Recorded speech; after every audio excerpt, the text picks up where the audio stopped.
Deep in the heart of the countryside, far beyond the reach of city lights and the hum of modern life, lies a town that the world seems to have forgotten. A place where time moves slower, the air is thicker, and the land holds stories, old, dark, and untold. Welcome to El Tunalito, a name whispered only in hushed tones, a place where the line between myth and reality is blurred, and where something sinister waits just beyond the horizon. Nestled on the outskirts of a vast, untouched wilderness, this rural village is surrounded by dense forests and endless fields. During the day, the sun casts a gentle glow across the endless rows of corn, and the children play near the old stone well. But as the day begins to fade, the land shifts. The vibrant colors of the countryside slowly dissolve into an eerie gray, and a heavy fog rolls in like a blanket, swallowing everything in its path. It's in these twilight hours, when the world seems suspended between light and darkness, that the legend of El Tunalito comes alive. There is something unsettling about the way the fog lingers in these fields, as if it's hiding something not meant to be seen. The air grows still, unnaturally still, as if nature itself is holding its breath. The only sounds you'll hear are the distant calls of birds or the occasional rustle of leaves, as if something is moving just out of sight. But that's when the fear creeps in, slowly, subtly, until it settles deep in your chest. As the sun sets, the people of El Tunalito retreat into their homes, locking doors and windows, whispering stories to their children of the boy who comes out when night falls. It's a tale that has been passed down for generations, a warning masked as a bedtime story. They say that El Tunalito, the cursed boy, was once just like any other child playing among the fields. But that was before the darkness took him. Now he haunts the land, appearing as nothing more than a shadow, lingering on the edges of the cornfields, his presence felt before it's seen. And it's not just a story. Not here. On some nights, when the fog is thickest, parents will hear the faint sound of footsteps in the distance. Small, quick steps, too soft to be those of an adult. Then the whispering starts. A voice.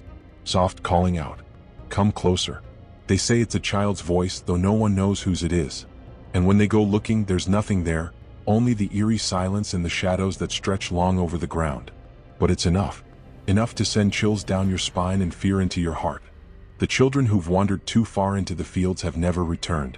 Parents won't speak of it, but the signs are there, hanging in the air like a dark cloud. The fields have claimed them. Or perhaps it was El Tunalito who took them. Some say the boy was cursed, doomed to wander the earth, forever luring others to follow him into the mist.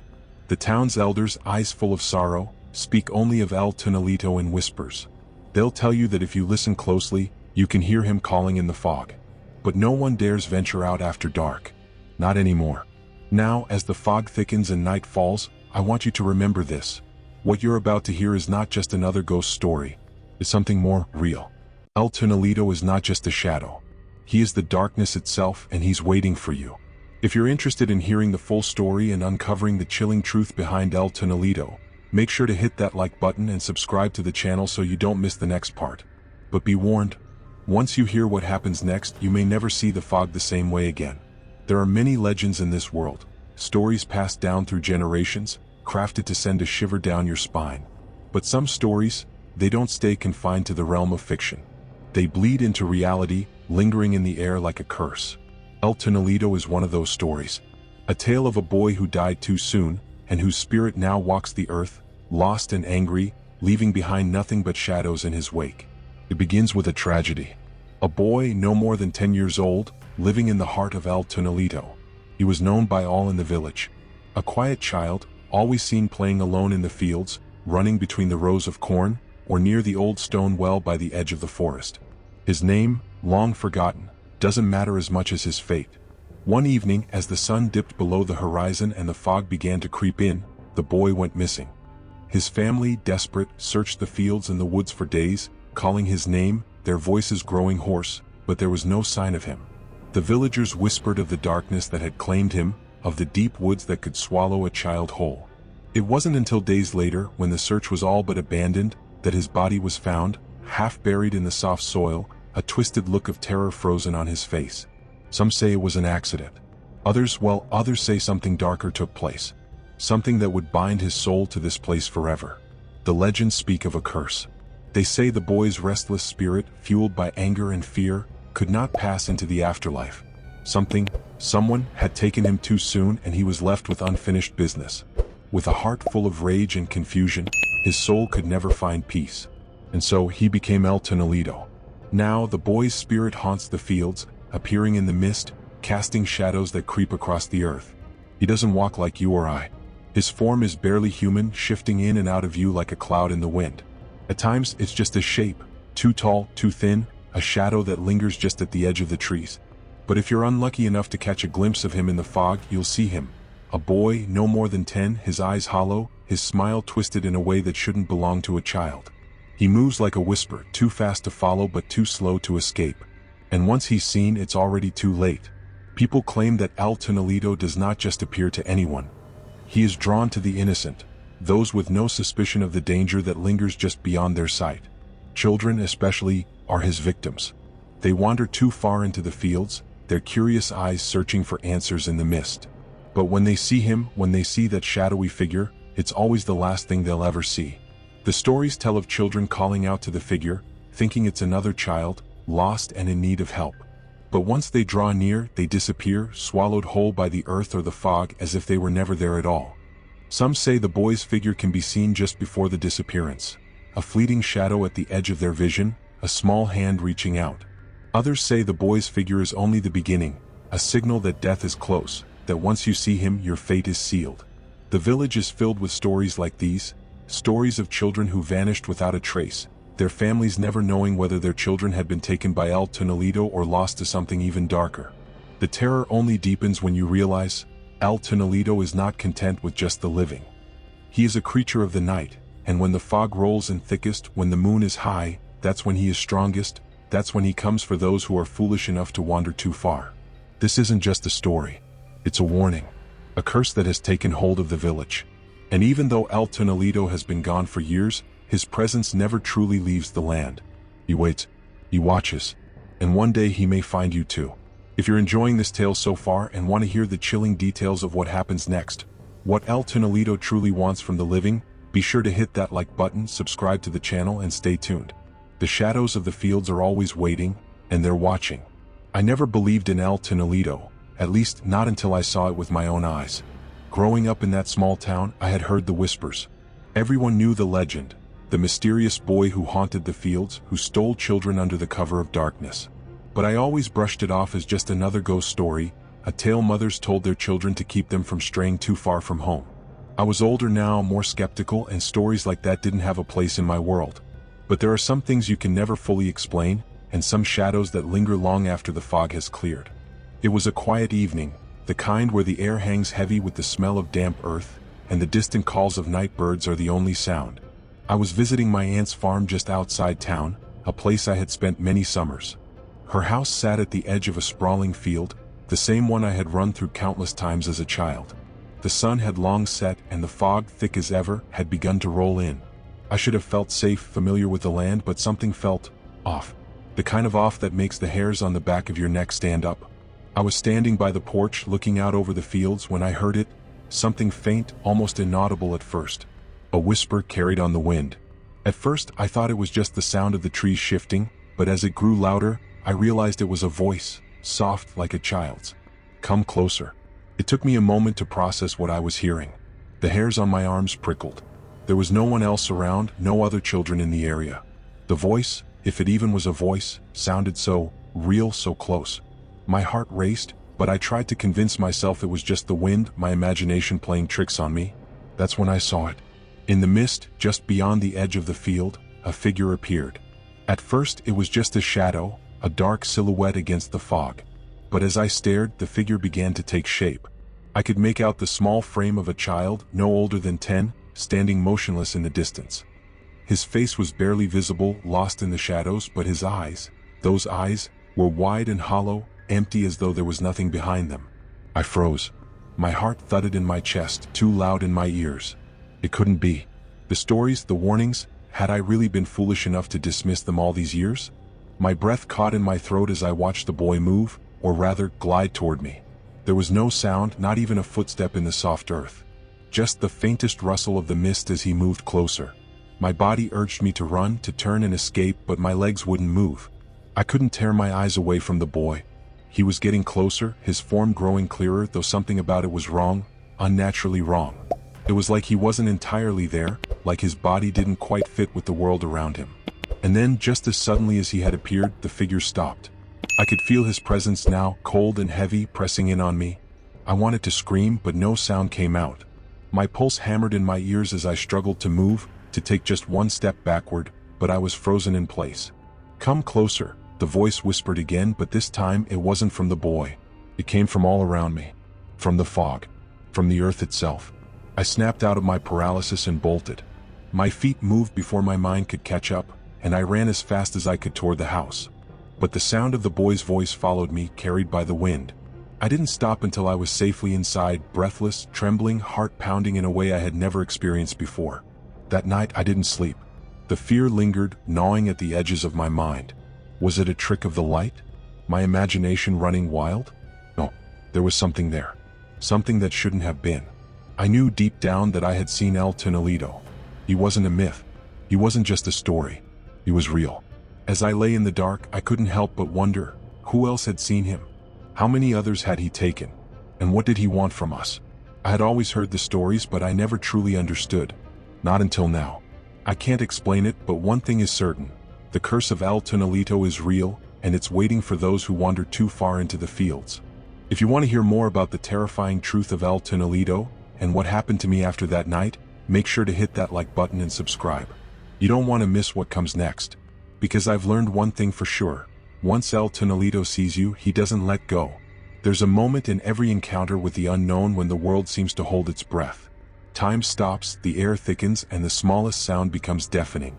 That moment, when the shadow first appears, is the moment you realize something isn't right.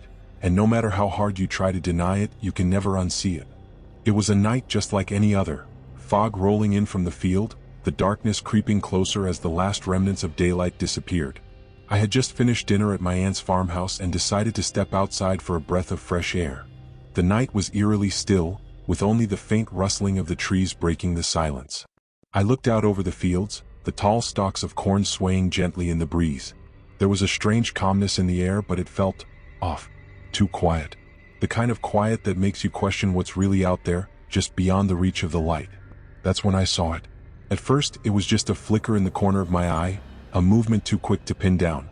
I turned my head and there it was, standing at the edge of the field just past the tree line. A shadow. At first, it didn't seem like much, just a dark shape blending with the surrounding darkness. But as I stared, something shifted. It was as if the shadow didn't belong to anything. No tree, no person, no object. It was free-floating, suspended in the fog, its outline shifting in a way that didn't make sense. The figure didn't move like a normal human. It wasn't walking, not in the traditional sense. It was gliding, floating above the ground, barely disturbing the air around it. There was no sound, no footsteps crunching the earth, no whispering breeze. It simply existed as if it had always been there and would always remain, just out of reach. Its form was unclear, shapeless, a patch of darkness in the night, but something about it felt wrong. Deeply wrong. I squinted, trying to make sense of what I was seeing. It was too far away to make out any details, too distant to see its face or its features. But there was a presence, a coldness that seemed to seep into the air around me. The hair on the back of my neck stood up. My breath hitched in my chest. This wasn't just a trick of the light. The figure didn't remain still for long. It moved again, but this time it was closer, its shape more defined. For a brief moment I thought I saw something, someone, standing in the field, but it wasn't the clear image of a person. It was more like a black stain on the landscape, too fluid, too formless to be anything human. And yet, it was there, moving in a way that defied all logic. Then it happened. It came closer, sliding through the trees like a shadow stretched too thin. As it emerged from the cover of the forest, it became unmistakable. A small figure, too small to be an adult, too young to be anything but a child. But something was wrong about it. The boy's figure seemed to dissolve as it moved, like it wasn't fully real, like it was being shaped and reshaped by the very fog itself. His face was a blur, a void of darkness, but his eyes, those eyes, were wide and hollow, staring directly at me. I couldn't move. I couldn't breathe. I was paralyzed, locked in place by the sheer impossibility of what I was seeing. The boy's figure came closer, but with each step, the world around me seemed to warp. The ground felt unreal, the trees looked distorted, like I was looking at them through water. And then, just when I thought I couldn't take any more, the boy stopped. For a moment he simply stood there, staring. not moving, not making a sound. His presence was suffocating, overwhelming the space with a chill that cut straight to the bone. It felt like the entire world had been consumed by him, like everything I knew had shifted into something darker, something alien. Then, with the same unnatural fluidity, he began to vanish. Not retreating, not walking away. No, he simply faded into the night, dissolving back into the fog like a memory slipping through your fingers. And just like that, he was gone. But the fear, the cold, heavy dread, lingered. I stood there, staring at the spot where he had been, my heart racing, my mind reeling. Had I seen it? Had I truly seen El Tunalito? Or had the darkness of the night played a trick on me? I couldn't answer that. All I knew was that the shadow was real. That presence was real. There was something out there, something waiting just beyond the reach of the light. And no matter how much I wanted to forget what I had seen, I knew that the shadow would always be there, watching, waiting, silently haunting the edges of the field. If you're still with me, feeling the same chill running down your spine, then make sure to like this video, subscribe, and stay tuned. Because the truth behind El Tunalito is far darker than we ever imagined. And trust me, you don't want to miss what comes next. The town of El Tunalito, once peaceful and simple, had become a place of whispered fear and growing dread. The curse that had followed the shadow of the boy, El Tunalito, was no longer just a tale told around campfires. It had become a terrifying reality. Children were disappearing, one by one, leaving families broken and desperate. But what was even more chilling than their disappearance was the fact that they never returned. It began subtly at first. Children would wander too close to the fields as dusk fell, chasing fireflies or playing games they shouldn't. At first, they would be missing for hours, their families searching frantically through the night. Then, after days of searching, they would be presumed gone, vanished without a trace. No signs, no clues, no evidence. The fields, silent and cold, seemed to have swallowed them whole. But it wasn't just the physical absence that was haunting. It was the absence of any trace of life. No footprints, no belongings, no sign of a struggle. And worst of all, no bodies. They were simply gone. It didn't take long for the rumors to begin swirling around the town. El Tunalito was taking them just as the stories foretold. Some believed it was a curse, a punishment for something ancient and unforgivable. Perhaps the boy's death had been the cause of this dark magic. His tragic fate binding his spirit to the land, turning him into something more than just a child lost to time. There were whispers that the boy had never really died. Instead, his death had been the catalyst for the curse that now hung over the town like an ominous cloud. People said his spirit had become angry, vengeful, as though his untimely death had been an injustice he could never accept. And so, he wandered the fields at night, taking children to feed his insatiable hunger for revenge. The families who lost children were left in a state of disbelief. Parents stayed up late, searching the fields with lanterns, calling out their children's names, hoping for a sign. But the fields gave no answers. They became graves without markers, empty and indifferent to the grief that plagued the families. The town, which had once been a place of joy and laughter, now held an unbearable sadness, one that hung in the air like the fog that blanketed the ground. But the town itself was divided. Some believed in the curse and the supernatural power of El Tunalito. They would speak in hushed tones, warning children to stay away from the fields at night, to never stray too far from home. They lived in fear, watching their children with anxious eyes, knowing that the boy's shadow could be lurking anywhere, just beyond the light. Then there were those who refused to believe. They saw it all as superstition, as nonsense born out of fear and grief. El Tunalito was nothing more than a story, they said, a way to explain the unexplainable. Children went missing because of other reasons, not because of a vengeful ghost. Perhaps it was kidnappers or wild animals or something more mundane that kept snatching them away. But despite their denial, even they couldn't ignore the fear that began to seep into every corner of the town. As the disappearances continued, the fear began to take hold of everyone. People would cross the street to avoid walking near the fields. Parents began to forbid their children from playing outside after sunset. A town that once lived in the warmth of a golden sun now felt the cold embrace of dread, as if every shadow was a potential threat, every gust of wind an omen. The truth was, no one knew exactly what caused the curse, or what had truly happened to the children. Some believed it was tied to the boy's tragic death, others thought it was something much darker, a force greater than anything they could understand. But one thing was certain: El Tunalito was real. The boy's curse had a grip on the town, and no one was safe. It wasn't just the parents who felt the loss. The entire community had been infected by the curse. The farmers stopped tending their crops, the merchants shuttered their stores earlier, and the town square, once full of life, became a place of muted conversation and furtive glances. The air was thick with unease, and no one could escape the ever-present shadow of El Tunalito. As the years passed, the town became a place of whispers and silence. And with every disappearance, the truth became clearer. The curse was not just a story, it was a reality. And as long as the shadow of El Tunalito lingered in those fields, no one was safe. If you're feeling the weight of this curse yourself, make sure to like this video, subscribe to the channel, and stay tuned for more stories that will keep you up at night. Because the darkness has only just begun. It was a night unlike any other. The air was thick with tension, and an unsettling stillness had descended over the town.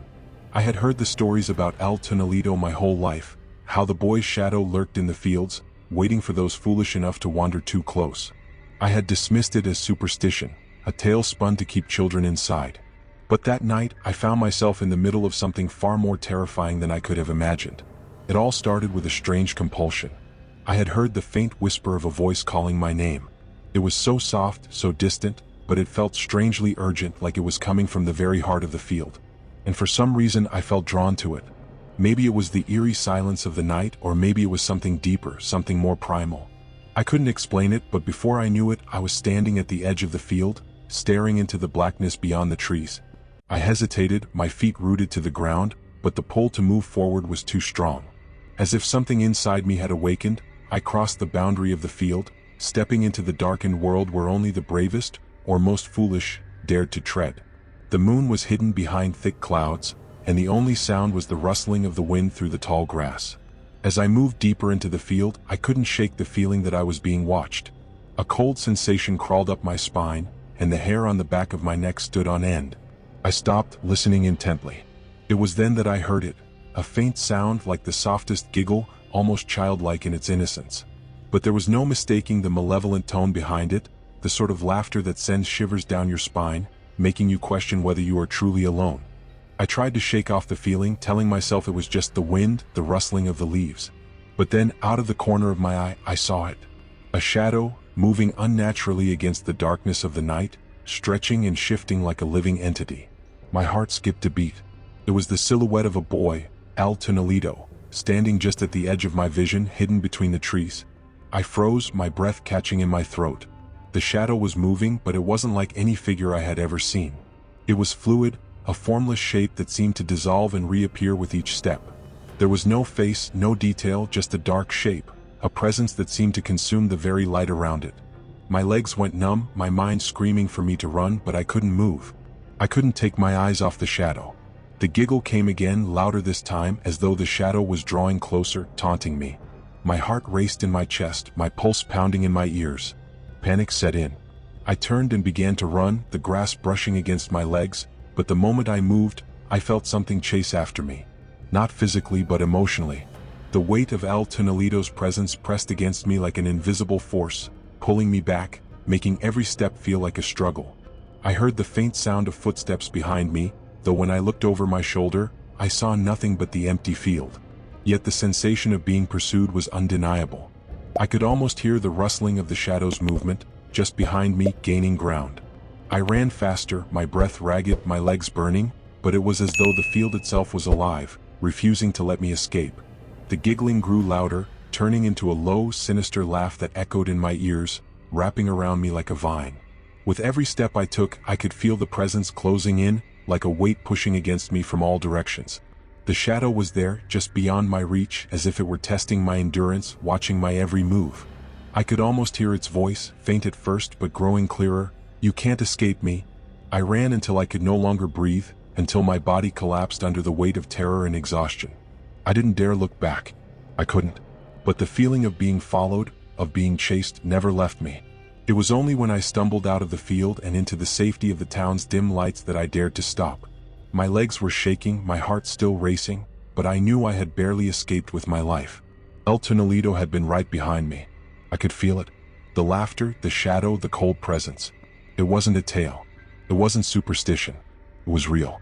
If you felt the chill of that moment, make sure to like this video, subscribe to the channel, and share this story with others. The darkness is always closer than we think, and sometimes it follows us home. I wish I could say that my escape from the shadow of El Tunalito marked the end of my ordeal, but I've learned that some things don't just vanish. Some things follow you, lurking in the quiet spaces of your mind, waiting for the perfect moment to remind you of their presence. When I finally made it back to my house that night, my heart was still pounding, my chest heaving with every breath. I couldn't shake the feeling that I hadn't truly escaped, that El Tunalito wasn't done with me yet. The town, that once peaceful place where the fields stretched endlessly under the moonlight, now seemed like a prison. I found it hard to sleep, always feeling as though a cold breath was on the back of my neck, always hearing the faintest echo of that giggling laugh, the same laugh I had heard in the field. Days passed, and the terror I had felt began to fade into a dull ache, like a scar that hasn't healed properly. But that ache, that sense of unease, never left. My mind kept replaying the events of that night, the shadow that seemed to haunt every corner of my memory, its eyes never visible but always there. I tried to forget, but El Tunalito isn't something you can forget. It becomes a part of you, etched into your very soul. It wasn't until one evening about a week later that I understood just how deeply I had been touched by the curse. I was sitting by the window of my home, staring out into the field, lost in thought. The night was calm, too silent. But then, out of the corner of my eye, I saw it again. The shadow. It was standing just beyond the tree line, barely visible, but unmistakable. I froze, my blood running cold in my veins. There it was in the distance, flickering like a flame in the dark. That shadow, that sickening shape of the boy who had never lived to see adulthood. My body tensed, the same fear creeping back, crawling under my skin. I wanted to run, to hide, but I couldn't tear my eyes away. It wasn't moving now, just standing there, waiting. And then, as if sensing my gaze, the shadow shifted. For a split second, I could almost swear I saw its form take shape. A boy no older than 10, his outline flickering in the dark like a bad memory you can't erase. That was when I heard it. The same laugh, but this time it was different. This time it was closer, so much closer. The sound was unmistakable, a child's laughter echoing through the stillness of the night, but there was no child. I felt it deep in my bones. It was still out there waiting, watching. I could almost hear the whisper of its voice, "Come play with me." I ran to the door, my heart slamming in my chest, but by the time I reached it, the laughter had stopped. The shadow was gone. But the air was still thick with the feeling that it hadn't left, that El Tunalito was still watching me, even from a distance. I'm telling you this not to scare you, but to warn you. Stay away from the fields after dark. Do not wander too far into the quiet, the place where shadows grow long and the night swallows everything. If you hear the whispers, if you hear the giggle of a child calling your name, do not follow it. It's not a game. El Tunalito is real, and he doesn't let you go that easily. And if you think this is just a story, just a legend to frighten children, think again. Because sometimes the shadows are not just shadows, and sometimes they know your name. So if you're watching this, consider yourself warned. If you hear that laugh, if you feel the chill, if you ever see that shadow again, remember it's already too late. You've been marked. Make sure to like, subscribe, and share this video with others. Because the more people who know, the fewer will wander too far into the dark.